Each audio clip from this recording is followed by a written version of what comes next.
আসসালামু আলাইকুম সবাইকে। ক্লাস 9 এর অ্যাকাউন্টিং পরীক্ষায় অনেকেই কিন্তু ৭০ মার্কের অ্যান্সার করতে পারে বা করে। কিন্তু রেজাল্টের পর দেখতে পায় সেখানে ৫৫ বা ৬০ পেয়েছে বা ৮৫ পেয়েছে। এর কারণ কি? এর কারণ হলো ৫ টি কমন ভুল, যেগুলো প্রায় সব স্টুডেন্টই করে থাকে। এই ৫ টি কমন ভুলের কারণে কিন্তু খাতা থেকে নিশ্চিন্তে ১০ নাম্বার চলে যেতে পারে। প্রথমেই আমাদের রয়েছে প্রেজেন্টেশন বা খাতার উপস্থাপনা। প্রেজেন্টেশনের ক্ষেত্রে ভুলগুলো হলো এলোমেলো করে লেখা, সিরিয়াল ওয়াইজ না লেখা, ডেবিট ক্রেডিট স্পষ্ট না রাখা, তারপর হেডলাইন আন্ডারলাইন না করা। বোর্ড এক্সামিনার কিন্তু আগেই তোমার খাতা ধরে অঙ্ক মেলান না, খাতার প্রেজেন্টেশনটা চেক করেন। তুমি শুরুতেই হচ্ছে ১, ২, ৩, ৪ এভাবে করে আনসার দেওয়ার চেষ্টা করবে।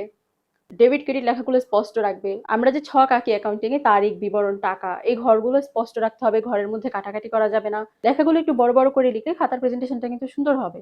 টিচারের হচ্ছে একটা পজিটিভ মাইন্ড সেটআপ হয়ে যাবে। তারপর মূল অ্যান্সার যেটা বের হয় আমাদের কিন্তু সেখানে এভাবে ২ টা দাগ দিতে হয়। এটাকে সমাপনী লাইন বা ডাবল লাইন বলা যায়। এটা অবশ্যই দিবে, তাহলে খাতাটা দেখতে আরো বেশি সুন্দর লাগবে। সেকেন্ড হচ্ছে স্টেপ স্কিপ করা বা বাদ দেওয়া। শুরুতেই বলে রাখি অ্যাকাউন্টিং কিন্তু শর্টকাটে করা যায় না। সো কেউ শর্টকাট উপায় খুঁজবে না।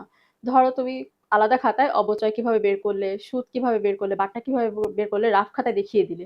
রাফ খাতায় না দেখিয়ে সেটা যদি অঙ্কের নিচে ওয়ার্কিং নোটস বা গণনা কার্য হিসেবে দেখিয়ে দিতে পারো, তাহলে এতে করে বুঝতে পারবে তুমি অবচয়, বাট্টা এগুলো বের করার প্রসেসটা জানো। মূল অ্যান্সার ভুল হলেও এখানে কিছুটা মার্কস কিন্তু পেয়ে যাবে। সো অবশ্যই চেষ্টা করবে অঙ্কের নিচে ওয়ার্কিং নোটস বা গণনা কার্য দেখিয়ে দেওয়ার। থার্ড হচ্ছে আমাদের কারণ বা ব্যাখ্যা না দেওয়া। এখানে অনেকেই যখন জাবেদা করে তখন কিন্তু শুধু ডেবিট ক্রেডিট লিখে আর লেনদেনটা লিখে চলে যায়। এক্ষেত্রে যদি তুমি ছোট করে একটা কারণ দিতে পারো, তাহলে কিন্তু 0.5 বা ১ নাম্বার কাটা যাবে না। যেমন চলতি মাসে ম্যানেজার সাহেবকে বেতন প্রদান করা হলো। আমরা যদি লিখি এখানে ব্র্যাকেটের মধ্যে দিয়ে বেতন প্রদান। খুব বড় করার দরকার নেই। জাস্ট ছোট করে মূল ঘটনাটা লিখে দিলেই হবে। এরপর হচ্ছে আমাদের ব্যালেন্সের গরমিল এভয়েড করা।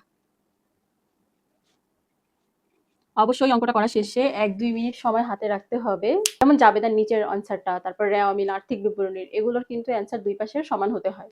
অঙ্কটা করা শেষে চেক করবে লেনদেনগুলো ঠিক আছে কি। লেনদেনগুলো ঠিক থাকলে অবশ্যই ২ পাশের অ্যান্সার মিলে যাবে। কিন্তু লেনদেনগুলো ঠিক থাকার পরেও যদি তোমার অ্যান্সারগুলো না মিলে, সেক্ষেত্রে কিন্তু অনিশ্চিত হিসাব অবশ্যই দিয়ে দিতে হবে।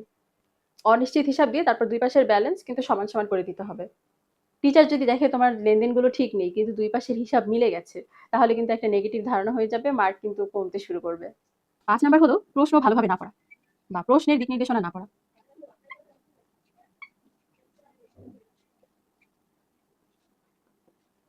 শুরুতেই কিন্তু সৃজনশীলের ক, খ, গ এগুলো পড়ে নিবে। তারপরে উদ্দীপক পড়বে। আর প্রশ্নে কি বলল এটা কিন্তু ভালোভাবে দেখে নিতে হবে। যদি বলে ক্রয় ফেরত জাবেদা, কিন্তু তুমি অ্যান্সার করলে বিক্রয় ফেরত জাবেদা।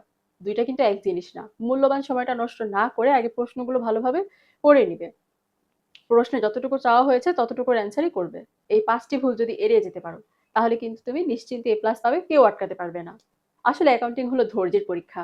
আর কিভাবে খাতাটা সুন্দর করে প্রেজেন্ট করতে পারো সেটারও পরীক্ষা। ভিডিওটা যদি ভালো লাগে তাহলে লাইক আর সাবস্ক্রাইব করে ফেলো। আর পরবর্তী ভিডিও কোন টপিকে চাচ্ছ সেটা অবশ্যই কমেন্টে জানিয়ে যাও। সবার জন্য শুভকামনা। আল্লাহ হাফেজ।